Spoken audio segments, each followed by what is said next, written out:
لوگوں کو جب ان کی اوقات میں رکھنا شروع کر دو تو کہتے ہیں تم بہت بدل گئے ہو یار، یعنی تم نظر انداز کرو ہمیشہ اور ہم انتظار کریں مسلسل۔ جھانکنے کے بہترین جگہ اپنا گریبان ہے اور رہنے کی صحیح جگہ اپنی اوقات ہے۔ اور پھر عورت سے سچی محبت بس اس کا شوہر ہی کر سکتا ہے، کوئی غیر مرد نہیں۔ ان لوگوں سے مت ڈرو جو اپنا بدلہ لینا جانتے ہیں، ہمیشہ ان لوگوں سے ڈرو جو اپنا معاملہ اللہ پر چھوڑ دینے والے ہوں۔ انسان وہ چیز ہے جو اکڑ جائے تو ٹوٹ جاتا ہے اور اگر جھک جائے تو بلندی پر پہنچ جاتا ہے۔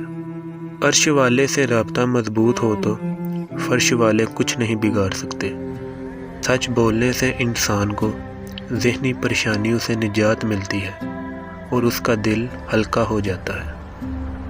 مختصر یہ کہ اچھے لگتے ہو، طویل یہ کہ تمہاری چاہت کی داستان لمبی ہے، زوال یہ کہ تم دور ہو، کمال یہ کہ ہم جی رہے ہیں۔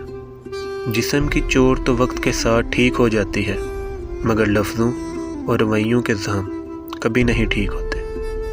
یہاں اللہ کے حکم کے مطابق نظریں جھکا کے رکھیں تو وہاں انشاءاللہ سر اٹھا کے چل سکیں گے۔